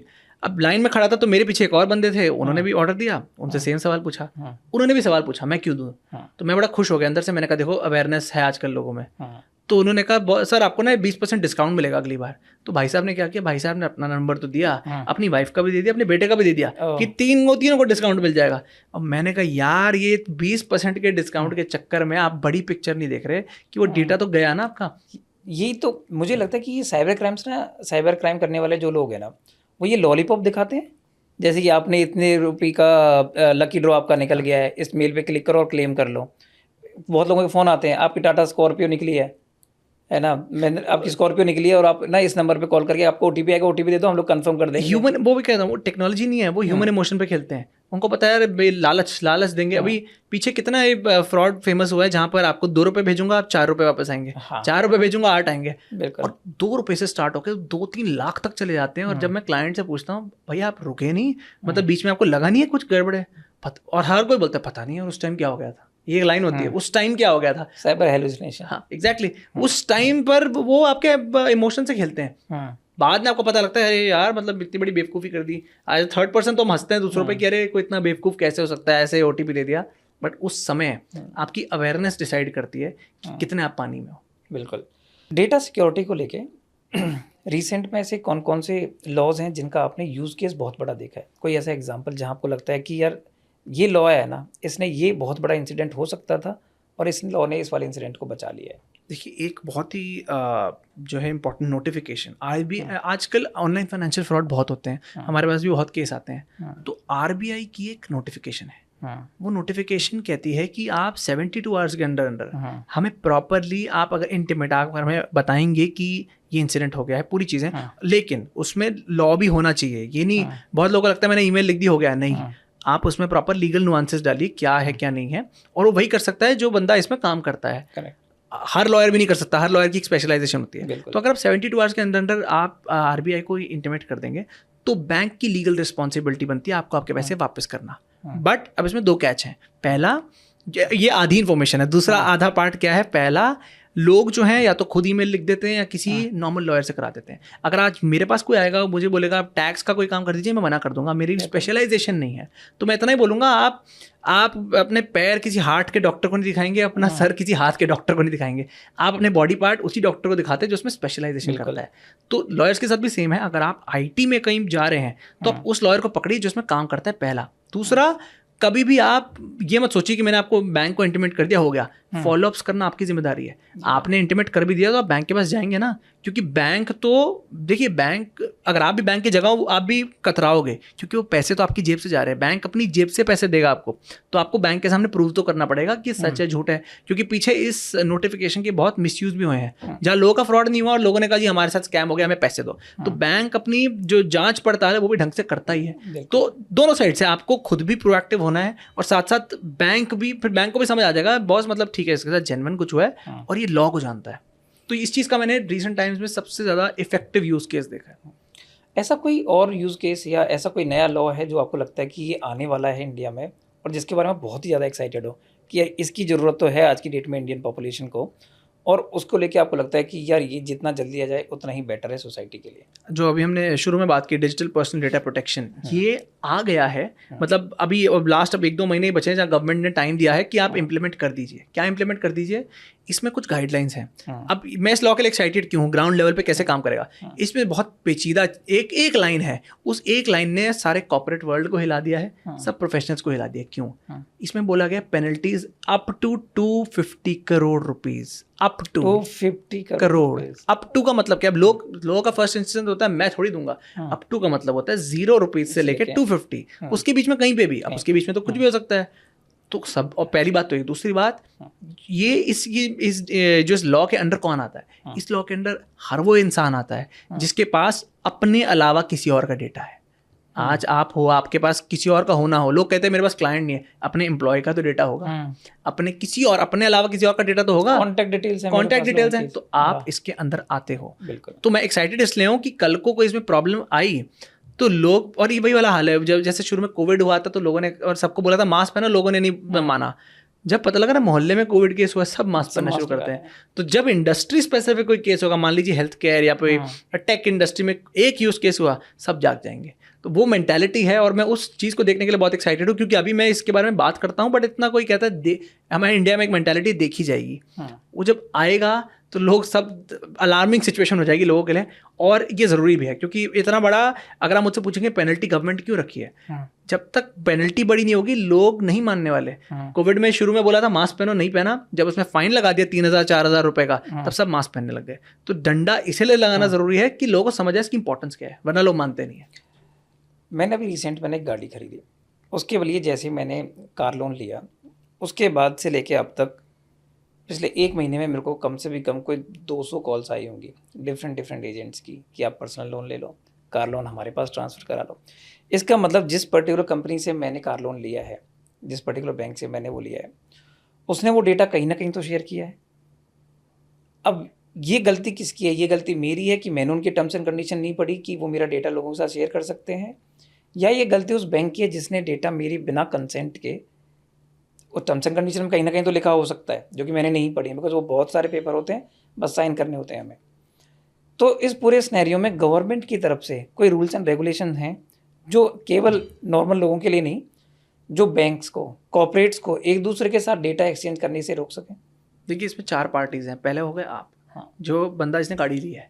अब एज अ, जैसे आपने करेक्टली कहा, आपको पता तो होना चाहिए आप क्या ले रहे हैं, टर्म्स एंड कंडीशंस पता होनी चाहिए। तो ये तो है, बहुत ही छोटा पार्ट है। वो पढ़ता ही कौन है? पढ़ता कोई नहीं है। कंडीशन तो पेजेस इतने 50-50 पेजेस देते, बोलते भैया यहाँ टिक मार दिया, यहाँ पे साइन कर दो। मेन बात क्या है? मेन बात वो भी नहीं है, चलिए आपने टर्म्स एंड कंडीशंस कर दी। मेन बात आती है, बहुत बार क्या होता है, सी आपको अंडर द टेबल नहीं पता क्या हो रहा है। बहुत बार कंपनीज क्या करती थी, वो डेटा आपका बेच देती थी। बट अब ये जो digital personal data protection act है, जो थर्ड पार्टी यानी जो हमारा कानून है, ये इन चीज़ों को रोकने के लिए आया। लेकिन लूप होल का है, लूप होल है कि कोई कंपनी बहुत अगर सुरक्षित भी रहे, अपने सब कुछ डेटा ना बेचे, वो जो साइबर क्रिमिनल्स है ना, जो चौथी पार्टी है, जो आपको नहीं पता कहाँ से आ जाएगी, वो डेटा ब्रीच कब कर दे, कहाँ कर दे, और वो जो आपने डेटा दिया है किस लेवल पे कर दे, वो निकल गया। तो देखिए, आप ना तो डेटा के फ्लो को रोक सकते हो, ना डेटा ब्रीच को रोक सकते हो। एज ए कंज्यूमर आप कर क्या सकते हो? जैसे आपने कहा मुझे 200 कॉल आती हैं। पहली बात देखिए, जैसे ये केस था, आपने केयरलेसली डेटा नहीं शेयर किया, आपने वहां डेटा शेयर किया जहाँ रिक्वायरमेंट थी। अगर ये आ रहा है तो पहली बात आप अवेयर, देखिए इतना तो प्रिपेयर्ड रहिए कि ये होगा, यहाँ नहीं तो कहीं और होगा। डेटा ब्रीच हर जगह होते हैं, और वो साइकिल की तरह है ना, किसी एक बंदे के पास गया, कहाँ से करते करते करते फिर वापसी आपके पास आ रहा है। मैं हमेशा बोलता हूँ, डेटा कहाँ जा रहा है आपके हाथ में नहीं है। देख, ऑब्वियसली शेयर मत करिए, बट कहीं ना कहीं जैसे आपने कहा शेयर किया है, कहीं ना कहीं घूम गया डेटा, घूम के मेरे पास वापस आ रहा है। लेकिन आपके पास हमेशा एक अपॉर्चुनिटी रहती है कि जब फ्रॉड होने वाला हो, उस वक्त क्या करना है। कभी आपके कोई गन पॉइंट पे नहीं बोलता आपको कि जी आप ये बटन दबाओ, ये लिंक दबाओ। तो अगर आप होशो आवाज में अवेयर हैं कि बॉस मैंने अपना डेटा यहाँ दिया था, हो सकता है ये आप घूम फिरा के अब ये वापस मेरे पास ऐसे वो करके आ रहा है, अब क्या करना है। तो ये एक अनफॉर्चुनेट चीज़ है, एक जैसे कहते हैं ना, एक खिचड़ी बन चुकी है इस चीज़ की कि ये होता है। आप ये एग्जांपल बोल रहे हैं, मैं 2 दिन पहले मैंने कोर्स पे, मैं अलग अलग ऑनलाइन कोर्सेज करता हूँ, एक कोर्स पब्लिक स्पीकिंग का ही, मैंने उस पर इनरोल कर दिया। 2 दिन से मुझे अलग अलग मैसेजेस आ रहे हैं, आप ये कोर्स कर लो, वो कोर्स कर लो, क्योंकि मेरा डेटा कहीं ना कहीं तो इधर उधर गया होगा।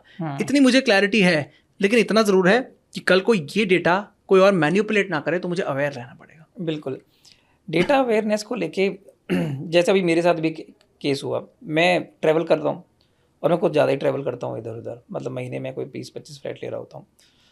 तो मैंने एक बार, मेरे को नेक में इशू हुआ, तो मैंने एयरपोर्ट से नेक पिलो ले लिया। एयरपोर्ट से मैंने नेक पिलो लिया है offline, I paid in cash. मेरे को उसके बाद से ना, मेरे सोशल मीडिया से लेके on some places I got even calls जो उस पर्टिकुलर टाइप की नेक पिलो से रिलेटेड और प्रोडक्ट्स भी मेरे को सेल आउट कर रहे हैं। इसका मतलब वो जो डेटा मेरा, ये बात गया ना कि वासु को इस टाइम पे नेक पिलो की जरूरत है, विच मीन्स उसके नेक में कोई ट्रबल होगा। तो डेटा को उन्होंने इतना मैनिपुलेट कर दिया है लोगों ने, और कंपनीज ने आपस में इतना सर्कुलेट कर लिया है कि वो मेरे को उससे रिलेटेड प्रोडक्ट्स और उससे रिलेटेड एड्स भी दिखाने लग गए।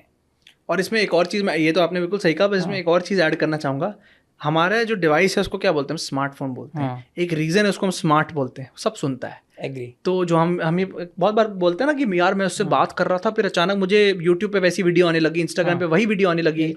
वो क्योंकि सब सुन रहा है, उसका काम ही है आपके 24 घंटे आप पे नजर रखना, जो आपकी जो प्रेफरेंस है, आप जिस चीज़ पे बात कर रहे हो उसी के रिगार्डिंग आपको चीज़ें दिखाना। तो आप सराउंडेड हो आसपास, आप मतलब वो प्राइवेसी जो हम कहते हैं ना, प्राइवेसी जैसी कुछ चीज़ नहीं होती है, इंटरनेट पे नहीं होती है आपकी डेटा के रिगार्डिंग। डेटा प्राइवेसी बहुत ही पेचीदा टॉपिक है, बट आप इतना जान लीजिए प्राइवेसी जहाँ कोई चीज़ नहीं होती है। तो लोग बहुत, हमने कितने केसेस देखे हैं जहाँ लोगों ने अपना प्राइवेट डेटा शेयर किया और फ़ोन खुला है और उस चक्कर में वो डेटा वहाँ से लीक हो गया।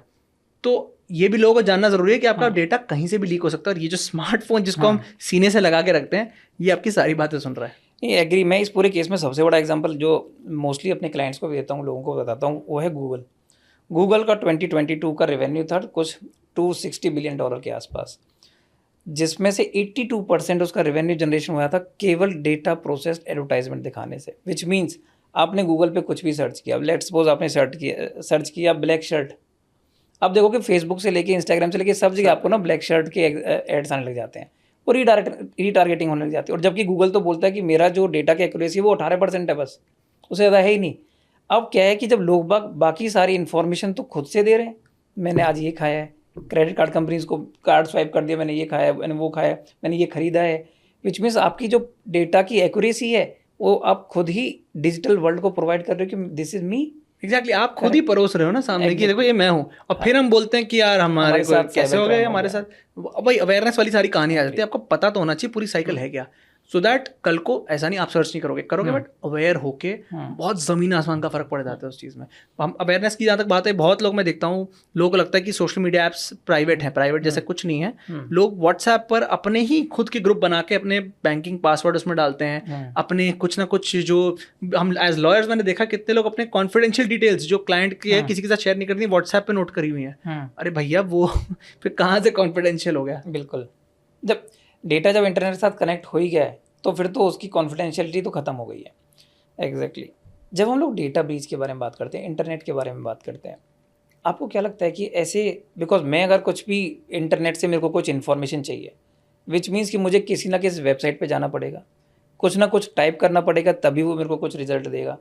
आपको क्या लगता है कि ऐसे कौन कौन से सर्च इंजन्स हो सकते हैं, ऐसी कौन सी वेबसाइट भी हो सकती हैं जो कि आपको लगता है सेफ़ हैं, और कुछ ऐसी वेबसाइट्स या कुछ ऐसे टूल्स जो आपको लगता है बहुत ही ज़्यादा अनसेफ है?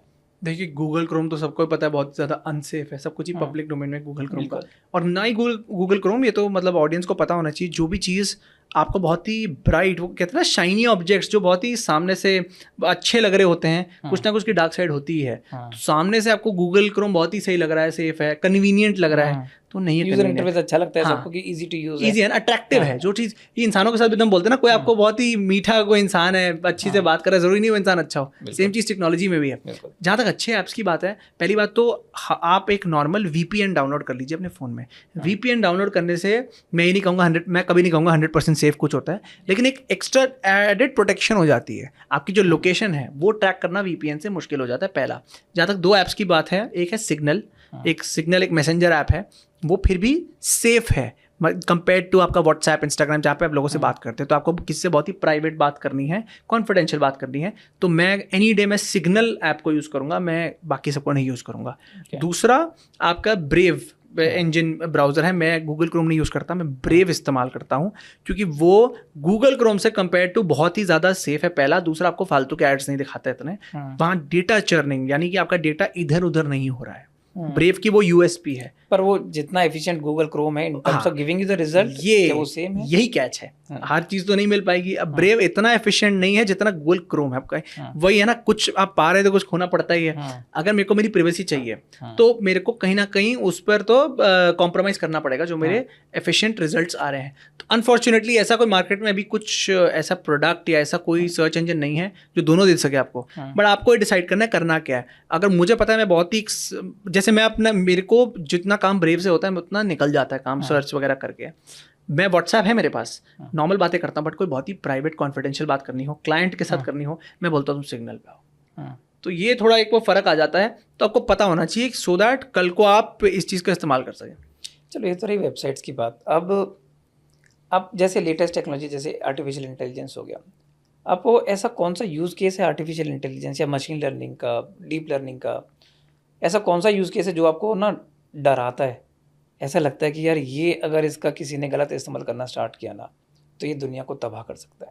आप पीछे की न्यूज़ देख लीजिए, US में 2 8th स्टैंडर्ड के लड़के उन दोनों ने उनको डीप फेक, हमने सबने सुना है, अलग अलग सॉफ्टवेयर हैं आजकल मार्केट में, उनको समझ नहीं डीप फेक क्या होता है, उन्होंने गेम के तौर पे अपने क्लासमेट्स के डीप फेक बना के सर्कुलेट कर दिए। 8th स्टैंडर्ड के बच्चे, उनसे मुझसे पूछा, उनको लगा गेम है, मजा आ रहा है, वही बंदर के हाथ में तलवार वाली चीज है। डीप फेक इतनी खतरनाक टेक्नोलॉजी आने वाले टाइम में, क्यों? सच या झूठ आप जब नहीं बता सकते, वो बहुत ही ज़्यादा डिफिकल्ट सिचुएशन हो जाती है। इंटरनेट पर आज हमारी प्रॉब्लम क्या है, हम किस चीज़ से प्रॉब्लम फेस करते हैं? आपको जब फ़ोन आता है, कोई आवाज़, जिसको हम वॉइस क्लोनिंग बोलते हैं, आजकल आवाज़ बदलने वाले सॉफ्टवेयर आ चुके हैं, आपका पूरा इंटरनेट इकोसिस्टम, चाहे आप किसी से व्हाट्सएप पे बात कर रहे हैं, फ़ोन पे बात कर रहे हैं, भरोसे पे तो टिका हुआ है। अगर आपको यही नहीं पता दूसरे वाला है कौन, आप कैसे यूज़ करोगे? 4 सवाल पूछोगे, बंदा है कौन, नहीं आती तो जांच पड़ताल में लग जाएगी, या दूसरा सच भी है झूठ है। और इसमें किसी को डिफेम करने के चांस बहुत हाई हो जाते हैं। आप मान लीजिए डीप फेक है, आजकल इंटरनेट पे एक बड़ी फेमस वीडियो वायरल हो रही है, जहाँ पर माँ बाप, वो दिखा रहे, एक ऐड है जहाँ माँ बाप सिनेमा हॉल में बैठते हैं और वो देखते हैं कि उनकी बेटी ही स्क्रीन पर है, और बेटी कहती है कि आप लोगों ने मेरा इतना पर्सनल डेटा शेयर किया है, उस चक्कर में देखो कितने डीप फेक मेरे बन रहे हैं। डीप फेक का प्रॉब्लम ये है कि तो रियलिस्टिक होते जा रहे, पहला। दूसरा, कौन बना दे आपके हाथ में नहीं है। अब कोई ऑडियंस पूछेगी जब हाथ में नहीं तो हम क्या कर सकते हैं? आप कम से कम अपना पर्सनल डेटा शेयर कर सकते हैं, क्योंकि जितना पर्सनल डेटा आप पब्लिक डोमेन में डालेंगे, उतना रियलिस्टिक और कन्विंसिंग डीप फेक बन सकता है। बट जितना आप अपनी पर्सनल डेटा नहीं डाल रहे हैं, तो उतना ही अनरियलिस्टिक डीप फेक बनने के चांस है। मतलब विजुअली तो सही लगेगा, बट जो वो बोल रहा है, वो डेटा कहाँ से आ रहा है? वो डेटा आप उसी से आ रहा है जो आपने शेयर किया पब्लिक डोमेन में। अगर मिस्टर एक्स है और मिस्टर एक्स ने बोला है मैं यहाँ पढ़ता हूँ, मैं खाता हूँ, मैं पीता हूँ, सब कुछ बता दिया, वो सारी चीज़ें डीप फेक में बताई जा रही हैं, तो लोग उस deep fake, chances are high कि उस डीप फेक को सच मान लें, ये तो मिस्टर एक्स नहीं बोला है। तो डीप फेक टेक्नोलॉजी मेरे को लगता है आने वाले टाइम में बहुत ही ज़्यादा, जिसे कहते हैं ना, बहुत ही तबाही मचाने का एक काम कर सकती है, खासकर सोशल मीडिया के ज़माने में, जहाँ पूरी दुनिया अपना पर्सनल डेटा, जिसे कहते हैं ना, मैं तो हमेशा कहता हूँ कि इंग्लिश में मैं इस टर्म को कहता हूँ ग्रेट इंडियन वॉमिटिंग रेवोल्यूशन, कि हम उल्टी करते हैं डेटा की अपनी इंटरनेट पे। तो सोशल मीडिया पे तो रेस लगी हुई है, उसने डाला कि मैं यहाँ गया हूँ, मैं 2 और जगह डाल दूंगा मैं यहाँ गया हूँ, कि साइबर क्रिमिनल्स को मैं पूरा ना बुफे दे दूँ कि ये मेरा सारा पर्सनल डेटा है, तुम्हें जिसको मैनिपुलेट करना है तुम वैसे कर सकते हो। बिल्कुल। मैं अपने व्यूअर्स के लिए इसके मामले में एक बात ऐड करना चाहता हूँ। ये डीप फेक और वॉइस क्लोनिंग होती क्या है? आर्टिफिशियल इंटेलिजेंस एक अपने आप में एक ब्रॉडर टर्म है, उसके अंदर एक छोटी टर्म आती है जिसका नाम होता है मशीन लर्निंग। मशीन लर्निंग का भी छोटा पार्ट है जिसको बोला जाता है deep learning. Deep learning actual में काम करती है न्यूरल लैंग्वेजेस के ऊपर, न्यूरल नेटवर्क के ऊपर, जैसे हमारा दिमाग काम करता है। जैसे हमारा दिमाग काम करता है। तो न्यूरल नेटवर्क आप ये समझ लो जैसे आपका एक digital version of your DNA है, उसका स्ट्रक्चर भी ऐसे क्रिस क्रॉस उसमें ही होता है। इसका मतलब जब आप उसमें जितनी ज़्यादा इन्फॉर्मेशन अपने बारे में, अपनी लाइकिंग, डिसलाइकिंग, प्रेफरेंस, क्या कर रहे हो, क्या खा रहे हो, सब डाल रहे हो ना उसमें, तो एक्चुअल में वो आपका एक डिजिटल लेवल पे ना आपका एक डीएनए क्रिएट कर लेगा। अब आप समझ रहे हो कि आपका डीएनए एक क्रिएट हो चुका है डिजिटल फॉर्मेट में, और उसका कंट्रोल किसी और के हाथ में। तो आपके थॉट प्रोसेस से लेके हर चीज़ को कोई बंदा कंट्रोल कर सकता है। ये आपको दिखाई नहीं दे रहा है कि कौन कंट्रोल कर रहा है, बट जो बंदा टेक्नोलॉजी हैंडल कर रहा है वो उसका इस्तेमाल कर सकता है। और जैसे एक्समैन बहुत बड़ा एग्जांपल है, एक्समैन सीरीज आई थी ना, आप डीएनए को चेंज कर दो, बंदे को सुपर पावर दे सकते हो और उसको विलन भी बना सकते हो जो कि दुनिया को तबाह कर सकता है। इसी तरीके से जब आपका डिजिटल डीएनए किसी के हाथ में चला गया है और वो उसके साथ छेड़खानी कर सकता है, वो बंदा आपको एक सुपर हीरो भी बना सकता है और वो आपको सुपर विलन भी बना सकता है। ये डिसाइड करेगा कि आप अपनी कितनी इन्फॉर्मेशन इंटरनेट से लेके बाकी लोगों को तक कितना शेयर करते हो, कितने अपने डेटा की प्राइवेसी के बारे में कंसर्न हो, और कितने अटेंटिवनेस के साथ किसी के साथ कोई भी डेटा शेयर करते हो। ये बहुत बड़ा क्वेश्चन जो ये पूरी कन्वर्सेशन रेज करती है वो ये कि हम लोग ऐसा क्या कर सकते हैं कि लोग ना थोड़े साइबर रेजिलिएंट बने, कि मुझे पता होना चाहिए कि मुझे कितना इन्फॉर्मेशन शेयर करना है।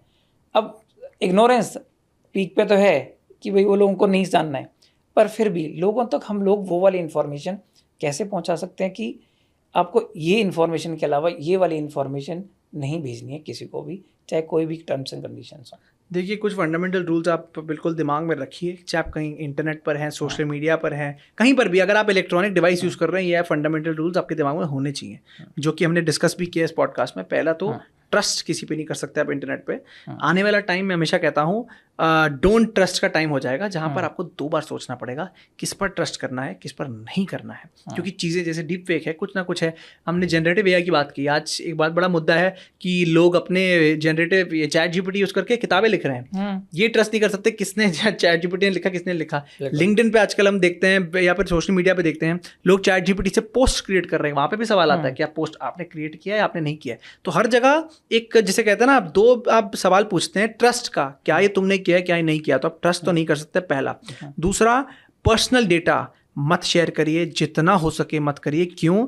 आप अवेयर रहिए कि आपका डेटा वैल्यूएबल कितना है। और मैं यूजर्स को हमेशा बोलता हूँ, आप इंटरनेट पे आधा घंटा 1 घंटा लगाइए और सिर्फ ये लिखिए, what is the value of my data on the internet. आपको 5-6 आर्टिकल या वीडियोस देख के ही एक क्लैरिटी मिल जाएगी कि यार कितना बड़ा ब्लंडर मैं कर रहा हूँ अपना डेटा इधर उधर बांट के। तो पर्सनल डेटा मत शेयर करिए। तीसरा, सबसे पेचीदा चीज़, सबसे इंपॉर्टेंट चीज़, अपडेशन। आपको पता होना चाहिए आपके आसपास हो क्या रहा है। अगर आपको पता ही नहीं, आपके हम न्यूज़ क्यों देखते हैं? न्यूज़ आप कभी भी देखिए, जो बुलेटिन आता है, जो 100 क्लिप्स आती हैं अलग अलग इंडस्ट्रीज़ की आती हैं, फिर भी हम क्यों देखते हैं? ये बोलने के लिए कि हमें पता होना चाहिए हमारे आसपास क्या हो रहा है। चाहे आप उस इंडस्ट्री से ना रिलेट करते हो, आप पॉलिटिशियन नहीं है, फिर भी पॉलिटिक्स की सारी खबर रखते हैं, क्योंकि आपको पता है कहीं ना कहीं उनकी पॉलिसीज मुझे इम्पैक्ट करेंगी। तो सेम लॉजिक आपका टेक्नोलॉजी पे जाता है। अगर आपको कोई आने वाला, कोई आजकल फ्रॉड चल रहा है, कोई नया साइबर क्राइम है, या कोई टेक्नोलॉजी है जिसका मिसयूज हो रहा है, डीप फेक, वॉइस क्लोनिंग, पता तो होना चाहिए आपको क्या है। कल को आपको नहीं पता हो और वो आपके साथ हो जाए, फिर आप रोते रोते ये नहीं बोल सकते मुझे नहीं पता था। आपको पता होना चाहिए। तो अगर आप ये लॉजिक अपनाएंगे तो आपको अपडेशन भी होनी ज़रूरी है। और चौथा सबसे इंपॉर्टेंट चीज़ जो हमने डिस्कस भी की है कि इंटरनेट जो है, वो हम इंटरनेट को ना फॉर ग्रांटेड लेते हैं। वो एक इंटरनेट में एक टेक्नोलॉजी में कहावत है कि अगर प्रोडक्ट फ्री है तो मतलब आप ही प्रोडक्ट हैं, आपका डेटा ही प्रोडक्ट है। इंटरनेट में सब फ्री है। चैट जीपीटी क्यों फ्री है? गूगल फ्री क्यों है? इतनी सारी गेम्स फ्री क्यों है? क्योंकि उनको आपका डेटा चाहिए, आपकी या तो अटेंशन चाहिए, आपका डेटा चाहिए। तो अगर ये सब कहानी चल रही है और इस चक्कर में हम बच्चों को भी पहली बात एक्सपोज करते हैं, पहली बात तो ना करिए। ये हम सबकी विनती है आपसे, क्योंकि आने वाली जनरेशन को आप बिल्कुल क्लूलेस कर रहे हैं, पहला। दूसरा, एक बात याद रखिए, आप लॉयर नहीं है माना, बट बेसिक ऑफ जो रूल्स रेगुलेशंस नोटिफिकेशंस हैं पता होनी चाहिए। क्योंकि कल को अगर आप, जैसे ऑनलाइन फाइनेंशियल फ्रॉड मैंने बात की, अगर वो हो गया तो आपको पता तो होना चाहिए करना क्या है।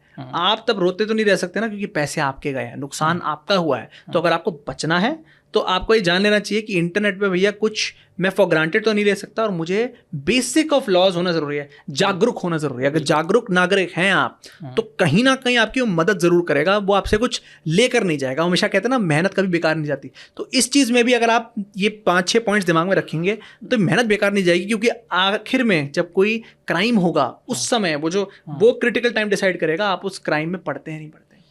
ये जितनी भी इन्फॉर्मेशन अभी आपने बताई है, 5-6 पॉइंट जितने बताए, इसका कोई एक्स्ट्रा सोर्स है जो आप भी यूज़ करते हो जिससे अपडेट रहने के लिए, और जो प्लेन सिंपल लैंग्वेज में हमारे व्यूअर्स को भी ये बता सके कि यहाँ से जाके ये सोर्स है जहाँ से जाके मैं करंट अपडेट के बारे में जान सकता हूँ, लॉज के बारे में प्लेन सिंपल लैंग्वेज में समझ सकता हूँ? देखिए सिंपल है, मैं गूगल न्यूज़ यूज़ करता हूँ, तो आप गूगल अलर्ट्स करके एक चीज़ आती है, तो अगर आप गूगल अलर्ट्स लिखेंगे इंटरनेट पे और उस पर चीज़ें लिख देंगे, फॉर एग्जांपल मैं लिखता हूँ cyber crime, artificial intelligence law, वो क्या करता है 24 घंटे में दुनिया में कुछ भी हुआ हो आपको उसको सारा मेल पर दे देता है। तो आपको एक पूरा इंटरनेट ही छाटना, उसने आपको बता दिया, 7-8 आर्टिकल दे दिया, आप उसी को पढ़ लीजिए, तो आप अपडेशन हो गई, पहला। दूसरा, नो डाउट ये तो चलिए मैं इस इंडस्ट्री में हूँ, ज़्यादातर केसेस देखता हूँ, लेकिन एज ए यूज़र आप थोड़ा पढ़िए अपने डेटा के बारे में, क्या हो क्या रहा है, आपको बिहाइंड द सीन्स क्या हो रहा है पता होना चाहिए। क्योंकि मैं हर किसी यूज़र से सवाल पूछता हूँ, आप अपना डेटा दे रहे हो, आपको पता तो होना चाहिए ना। जो हम बात करते हैं ट्रांसपेरेंसी, बायसनेस, कि भैया पीछे क्या हो रहा है, पीछे पर्दे के पीछे हो क्या रहा है, आपको पता होना चाहिए। तो आप थोड़ा उसमें जागरूक होइए, और अपने आप से भी थोड़ा होमवर्क करने की जरूरत है। और ये हर रोज़ नहीं करना, आप एक संडे भी देंगे ना अपने आप को, मोर देन इनफ है आपकी आंखें खोलने के लिए कि यार अच्छा ये सब चल रहा है। तीसरा जो है, आप ये थोड़ी मतलब थोड़ी बोरिंग एडवाइस है, न्यूज़पेपर पढ़िए। क्योंकि न्यूज़पेपर में, गूगल में आपको शायद वो ना मिले, न्यूज़पेपर में आपको ऐसी ऐसी चीज़ें मिलेंगी जो पब्लिक डोमेन में इजीली अवेलेबल ऐसे नहीं होते आपके। हम आजकल क्या करते हैं, हम इंस्टाग्राम पर रिलाई करते हैं न्यूज़ के लिए, व्हाट्सएप यूनिवर्सिटी पर रिलाई करते हैं न्यूज़ के लिए, तो वो नहीं करना है। न्यूज़पेपर पढ़िए और आपको उसमें एक्चुअली ग्राउंड लेवल पे क्या केसेस हो रहे हैं पता लगेंगे। तो ये लोगों को लगता है कुछ हैक होंगे, हैक कुछ होते नहीं है, ये बेसिक सी एडवाइजेस हैं। और हाँ, यूट्यूब एक बहुत अच्छा सोर्स है, अगर आपको कुछ न्यूज़ जाननी है, उसके बारे में डेप्थ में जानना है, तो यूट्यूब पर क्रेडिबल जो कंटेंट क्रिएटर्स है, क्रेडिबल चैनल्स हैं, उनसे आप ज़रूर आप नॉलेज ले सकते हैं। आई होप कि हमारे व्यूअर्स को ना ये पूरी इन्फॉर्मेशन काफ़ी टेक्नोलॉजी लॉ के हिसाब से सबसे काफ़ी ज़्यादा फील्ड इन्फॉर्मेशन मिल रही होगी, और सारे व्यूअर्स को अभी तक ये समझ में आ ही गया होगा कि आपका डेटा, आपकी डेटा की प्राइवेसी, सब कुछ आपके एक्शंस के ऊपर डिपेंड करती है। आपको अपने एक्शंस की जब तक अकाउंटेबिलिटी नहीं समझ में आएगी कि आप ही इन एक्शंस के लिए अकाउंटेबल हो, तब तक साइबर क्राइम से आपको कोई नहीं बचा सकता। केवल आप हो जो अपने आप को साइबर क्राइम से बचा सकते हो। एंड हम लोग बड़ा क्लोजिंग वाले उस हिस्से में चलते हैं कि आपको ऐसा लगता है कि आपके पूरे करियर में अभी तक कोई ऐसा चीज़ था कि जो आप थोड़ा डिफरेंट करते तो आप एक बेटर एडवोकेट होते, या बेटर टेक्नोलॉजी और लॉ का कॉम्बिनेशन बेटर बना सकते थे, या कोई ऐसा इंसिडेंट और अच्छी तरीके से कर सकते थे जिसका इम्पैक्ट आज शायद डिफरेंट तरीके से होता? देखिए, मैं तो अभी ऑनेस्टली काफ़ी यंग हूँ, और मैं कोशिश करता हूँ कि मैं जो मुझसे काफ़ी सीनियर हैं उनसे ज़्यादा बात करूँ। ये एक दो एडवाइजेस हैं। पहला तो जो आपके सीनियर्स हैं, हम ना टीनेज उम्र में ये नॉर्मल होती है, हम किसी की नहीं सुनते, हमें लगता है हमें पता है, जबकि उल्टा करना चाहिए। जो आपके जो सीनियर्स हैं उनको आप, हमें पता है कि माँ बाप को सब फॉर ग्रांटेड लेते हैं, चलिए वो मान लिया, लेकिन जो सीनियर्स हैं उस इंडस्ट्री में, आप उनकी बात सुनिए, क्योंकि उन्होंने वो 4 गलतियां की हैं, और अगर आपको पहले से वो बता दें तो वो 4 गलतियां नहीं करेंगे। तो मैं आज भी कोशिश करता हूँ कि मैं अपने से 10 साल 15-20 साल उम्र के जो एक्सपीरियंस है उनसे बात करूँ, क्योंकि आपको हमेशा उनसे कुछ ना कुछ नया सीखने को मिल जाता है। तो पहली चीज़ ये। दूसरा, स्कूल कॉलेज पे कभी डिपेंडेंट ना रहिए आपके स्किल्स के लिए।